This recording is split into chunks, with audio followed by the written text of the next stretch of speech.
श्री सद्गुरु महाराज की जय।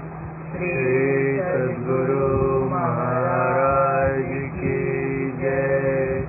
श्री सद्गुरु महाराज की जय। संत सद्गुरु महर्षि में ही परमहंस जी महाराज द्वारा रचित सत्संग योग भाग 4 से पाठ। पैरा संख्या 69। केवल दृष्टि योग से जड़ात्मक प्रकृति के किसी मंडल के घेरे में पहुंचकर दूसरे किसी शब्द के अभ्यास का सहारा लिए बिना वहां ही सार शब्द पकड़ने का ख्याल युक्त नहीं होने के कारण मानने योग्य नहीं है, क्योंकि जड़ का कोई भी आवरण सारधार अर्थात निर्मल चेतन धार का अपरोक्ष ज्ञान होने देने में अवश्य ही बाधक है। इसमें गुरु महाराज समझाते हैं कि जब तक हम जड़ प्रकृति के किसी मंडल में पहुंचते हैं, रहते हैं, और वहाँ पर जो शब्द सुनाई देता है उसका सहारा लेने का ख्याल न रखें और सीधा वहीं पर सोचें कि हम सार शब्द को पकड़ लें, तो ये युक्त नहीं है। क्योंकि जड़ मंडल में हमने पहले भी देखा था, जो आवरण होता है माया का वो बहुत स्थूल होता है। जैसे जैसे हम ऊपर जाते जाते हैं वो आवरण थोड़ा पतला होता जाता है, बारीक होता जाता है, लेकिन नीचे के जड़ात्मक मंडलों में माया का आवरण पर्दा बहुत मोटा होता है और उससे सार शब्द उन आवरणों के अंदर ढका होता है, और इसलिए सीधा पकड़ा जाए इसकी संभावना नगण्य है, नहीं के बराबर होती है। इसलिए वहाँ पर हम जो उस मंडल का शब्द है उसको पकड़ने का ख्याल नहीं रखते हुए सीधा सार शब्द पकड़ने की कोशिश करते हैं, तो ये युक्त नहीं है, ऐसा करना योग्य नहीं है। फिर से हम लोग पढ़ते हैं इसको। केवल दृष्टि योग से जड़ात्मक प्रकृति के किसी मंडल में के घेरे में पहुंचकर, दृष्टि योग से जड़ात्मक प्रकृति के ऊपर में ही जाएंगे, सूक्ष्म में या कहीं और, दूसरे किसी शब्द के अभ्यास का सहारा लिए बिना वहाँ ही सार शब्द के पकड़ने का ख्याल युक्त नहीं होने के कारण मानने योग्य नहीं है, क्योंकि जड़ का कोई भी आवरण सारधार अर्थात निर्मल चेतन धार जो सार शब्द है उसका अपरोक्ष ज्ञान होने देने में अवश्य ही बाधक है। कौन बाधक है? जड़ का आवरण, वो ढक देता है उसको, और वहाँ पे जो हमारी ग्रहण करने की क्षमता रहती है उस आवरण को भेद कर सीधा सार शब्द पकड़ने के योग्य नहीं रहती है। जड़ात्मक मूल प्रकृति बनने के पूर्व ही आदि शब्द अर्थात सार शब्द का उदय हुआ है, इसलिए यह शब्द रूप धार, यह शब्द रूप धार मतलब चेतन शब्द आदि शब्द की धार निर्मल चेतन धार है। उसमें कोई मल नहीं है, कोई गंदगी नहीं है, कोई आवरण नहीं है। और अन्य मंडलों के शब्द जो हैं फिर उनमें और सार शब्द के बीच में आवरण रहता है। तो एक एक करके पकड़ते जाएंगे हम लोग, तो ऊपर के मंडलों में पहुंचते जाएंगे। ये हम लोग पहले भी देख चुके हैं। और जब महाकारण मंडल के केंद्रीय शब्द को पकड़ेंगे तो वो महाकारण और कैवल्य की संधि पर पहुंचाएगा, जहाँ पर महाकारण का भी शब्द सुनाई देगा और कारण का भी शब्द सुनाई देगा, वहाँ चेतन मंडल का भी शब्द सुनाई देगा। इसलिए वहाँ पर चेतन शब्द का मंडल का शब्द पकड़ा जाएगा।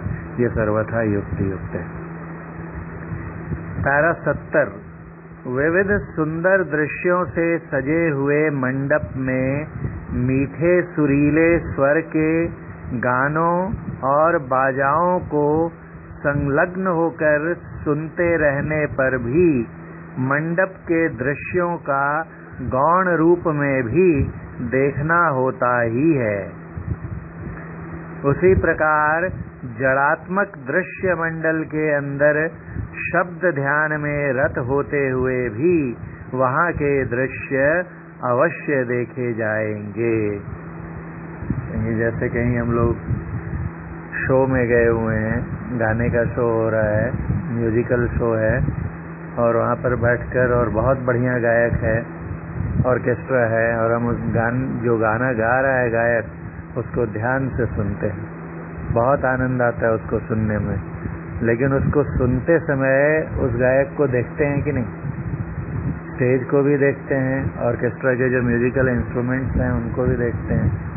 अर्थात हमारा ध्यान तो सुनने पर है, इसके बावजूद भी वहाँ के दृश्य, स्टेज पर के दृश्य हम देख पाते हैं। अर्थात शब्द के सुनने में ध्यान लगा रहने के बावजूद दृश्य भी देखे जाते हैं। तो वही कहते हैं गुरु महाराज कि विविध सुंदर दृश्यों से सजे हुए मंडप में मीठे सुरीले स्वर के गानों और बाजाओं को, अगर कोई इंस्ट्रूमेंट प्ले कर रहा है, गिटार बजा रहा है, तबला बजा रहा है, तो गाने बाजे को ही सुन रहे हैं या दोनों को साथ में सुन रहे हैं, बाजाओं को संलग्न होकर सुनते रहने पर भी, पूरा ध्यान सुनने पर है, फिर भी मंडप के दृश्यों का गौण रूप में भी देखना होता ही है।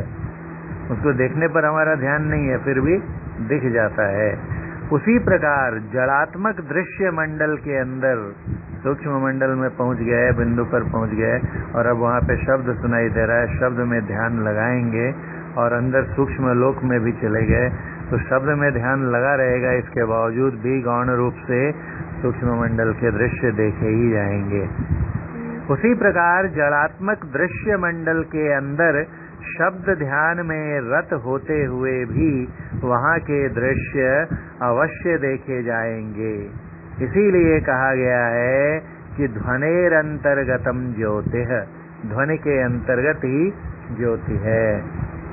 इस कथन का एक दूसरा, एक तो ये हुआ, और एक इसका दूसरा आधार भी है कि ध्वनि के अंदर से ही ज्योति निकलती है। असल में ज्योति भी जो है ध्वनि का ही व्यक्तीकरण है, ध्वनि की ही अभिव्यक्ति। जब वो स्थूल ध्वनि होती जाती है तो धीरे धीरे वो प्रकाश में बदल जाती है, और जैसे जैसे उसका कंप, फ्रीक्वेंसी, उसकी बारंबारता या आवृत्ति बदलती है तो प्रकाश का रंग भी बदलता जाता है। हम लोग जानते हैं बैनी आह पिनाला बोलते हैं, बैगनी, नीला, आसमानी, हरा, पीला, नारंगी, लाल, या इंग्लिश में वेबग्योर बोलते हैं, violet, indigo, blue, green, yellow, orange, red. ये अलग अलग के जो रंग के प्रकाश दिखते हैं, उनकी आवृत्ति, उनकी फ्रीक्वेंसी अलग अलग रहती है। फ्रीक्वेंसी हुई मतलब कांपने की दर, कांपने की दर मतलब हो गई ध्वनि। तो ध्वनि तो वहाँ भी है, तो असल में प्रकाश भी जो है वो क्या है, तो एक तरह का कंपन ही है, कंपन के अंदर ही प्रकाश है। इसलिए ध्वनेर अंतर्गतम ज्योति है, इस दृष्टि से भी होता है। जब वही प्रकाश और का कांपना और सूक्ष्म होता जाता है, और सूक्ष्म होता जाता है, तो प्रकाश अदृश्य हो जाता है और शब्द बच जाता है। या फिर अगर नीचे भी उसकी आवृत्ति बहुत कम होती गई तो स्थूल शब्द बच जाता है। इसीलिए कहा गया है कि ध्वनेर अंतर्गतम ज्योतिः, केवल शब्द ध्यान भी ज्योति मंडल में प्रवेश करा दे, इसमें आश्चर्य नहीं। शब्द पे ध्यान लगा हुआ है, किए जा रहे हैं और बढ़ते जा रहे हैं एक मंडल से दूसरे मंडल में, और वहाँ की ज्योतियाँ भी, वहाँ के प्रकाश भी, वहाँ के दृश्य भी देखने में आ जाएं, तो इसमें कोई आश्चर्य नहीं है। नहीं आए तो कोई बात नहीं है। कहते हैं गुरु महाराज कि ज्योति न मिले तो उतनी हानि नहीं जितनी हानि कि शब्द के नहीं मिलने से है। वहाँ जो ज्योति मंडल, उनमें ज्योतियों को ही देखने में लगे रहें और शब्द की तरफ से हमारा ध्यान हट जाए तो ये उचित नहीं है। शब्द का सुनना श्रेयस्कर है, क्योंकि शब्द ही हमें ऊपर ले जाने वाला है। और शब्द पे ध्यान रखते हुए भी ऊपर देखा हमने कि ज्योति मंडल के दृश्य देखे ही जाते हैं, तो वो तो दिखेंगे ही। ना भी दिखें, अगर इतना ध्यान हमारा रम जाए कि बिल्कुल अब हमें शब्द के अलावा कुछ नहीं दिखाई दे रहा है, तो भी इसमें कोई और तो बढ़िया ही है, जल्दी ऊपर जाएंगे। तो वही कहते हैं ज्योति न मिले तो उतनी हानि नहीं जितनी हानि कि शब्द के नहीं मिलने से। पैरा 71। सार शब्द अलौकिक शब्द है, परम अलौकिक से ही इसका उदय है। परम अलौकिक अलौकिक, लोक मतलब संसार, जितने भी संसार हैं, जड़ संसार हैं, उन अलौकिक मतलब वो संसार के परे है, लौकिक नहीं है, असंसारी है।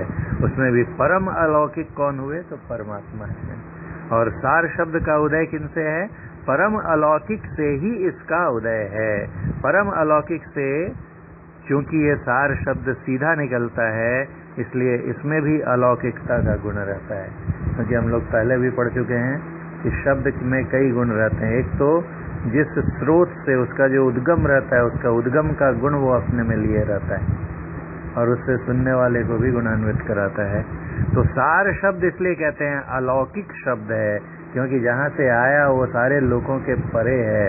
सार शब्द अलौकिक, और एक तरह से दूसरे तरफ समझें तो जड़ मंडलों के परे। सार शब्द अलौकिक शब्द है, परम अलौकिक से ही इसका उदय है। विश्व ब्रह्मांड तथा पिंड आदि की रचना के पूर्व ही इसका उदय हुआ है। विश्व ब्रह्मांड जितने तरह के बने, महाकारण ब्रह्मांड, कारण ब्रह्मांड, ये सब कब बने? सार शब्द बनने के बाद बने। और सार शब्द जैसे जैसे धीरे धीरे स्थूलता को प्राप्त होता गया, वैसे वैसे वैसे नीचे के मंडल बनते गए। सबसे स्थूल जो रूप है सार शब्द का, उससे बना कौन सा? हमारा स्थूल जगत जिसमें हम लोग रहते हैं। तो सबकी रचना करने में मुख्य योगदान जो है, उपादान कारण जो है, सार शब्द ही है। तो वहाँ पर ऐसे हर एक का केंद्रीय शब्द भी है, लेकिन हर मंडल के केंद्रीय शब्द के अंदर में भी वो सार शब्द व्यापक रहता है। इसलिए मूलतः हम यही कहेंगे कि सार शब्द ही सब मंडलों की रचना के लिए उत्तरदायी है। जब सब मंडलों की रचना के लिए, वही राधा स्वामी मत में अक्सर कहते हैं उनके प्रवचन में, सब शब्द करता है जी। और बाइबल में भी है, all that was made by word and nothing that was made by. जो नहीं बना वो कुछ भी वर्ड, ऐसा वर्ड से नहीं बना तो फिर कुछ नहीं बनेगा। जो भी बना, जितना जहाँ भी बना, वो सब शब्द से ही बना है। इसलिए क्योंकि सबको बनाने वाले को परमात्मा कहते हैं, तो उस दृष्टि से उसमें बाइबल में द वर्ड वाज गॉड कह दिया है। एक्चुअली वर्ड जो है गॉड से आया है, लेकिन सारे लोगों की रचना वही करता है। तो एक रचयिता होने के नाते उसमें भी जो गुण है परमात्मा का, उसके चलते उसको भी कभी कभी गॉड कह देते हैं। तो बाकी जितने भी विश्व ब्रह्मांड हैं, पिंड हैं, मतलब शरीर हैं, ये सब सार शब्द से ही बने। सार शब्द से बने मतलब पहले कौन बना? सार शब्द बना, तब ये मंडल बने। इसलिए कहते हैं गुरु महाराज कि विश्व ब्रह्मांड तथा पिंड आदि की रचना के पूर्व ही इसका मतलब सार शब्द का उदय हुआ है।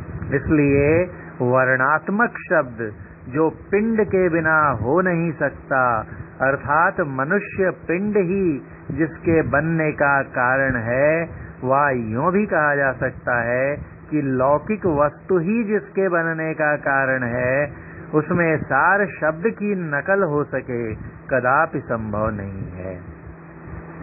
क्या कहना चाहते हैं गुरु महाराज? वर्णात्मक शब्द जो होते हैं, यानी वर्णों से, वर्ण मतलब अक्षर, अल्फाबेट, वर्ण से बने हुए जो शब्द हैं, कोई भी कमल, कमल, इस तरह से जो भी बनाते हैं हम, तो वर्णों को मिलाकर जो शब्द बनता है। वर्ण कैसे बने? क ख ग घ आ ई कौन लिखता है? हम लिखते हैं। हम मतलब शरीर से लिखते हैं, हाथ से लिखते हैं, पैर से लिखते हैं। तो लिखने के लिए अगर लिखना है वर्णात्मक शब्दों को, तो कौन लिखेगा? शरीर लिखेगा। और बोलना भी है तो कौन बोलेगा? अभी जो हम लोग इतना पढ़ रहे हैं, तो कहाँ से आवाज हो रही है? वर्णात्मक शब्द ही कर रहे हैं ना, हम लोग उत्पन्न कर रहे हैं, जो इतनी देर से पाठ कर रहे हैं। तो ये कौन कर रहा है? शरीर कर रहा है। तो वर्णात्मक शब्द लिख के व्यक्त करें या बोल के व्यक्त करें, वो कहाँ से निकलते हैं? उनकी उत्पत्ति कौन करता है? तो पिंड से होती है। इसलिए वर्णात्मक शब्द जो पिंड के बिना, शरीर नहीं है तो हो सकता है क्या? संसार की कोई वस्तु और दूसरे जानवर भी जो अपना शब्द बोलते होंगे कुछ, उसको अगर हम लोग वर्णात्मक में नकल करने की कोशिश करें, मुश्किल है फिर भी। इसलिए वर्णात्मक शब्द जो पिंड के बिना हो नहीं सकता, अर्थात मनुष्य पिंड ही, मनुष्य शरीर ही जिसके बनने का कारण है, वह यूं भी कहा जा सकता है कि लौकिक वस्तु ही, पिंड कहाँ है? इस लोक में ही है ना। हमारा शरीर क्या है? इस संसार का हिस्सा है। तो इसलिए शरीर भी जो है हमारा लौकिक वस्तु ही है। तो वर्णात्मक शब्द किससे बना? पिंड से। और पिंड क्या है? लौकिक वस्तु है। तो इसलिए कहते हैं वा यूं भी कहा जा सकता है कि लौकिक वस्तु ही जिसके बनने का कारण है, उसमें सार शब्द की नकल हो सके कदापि संभव नहीं है।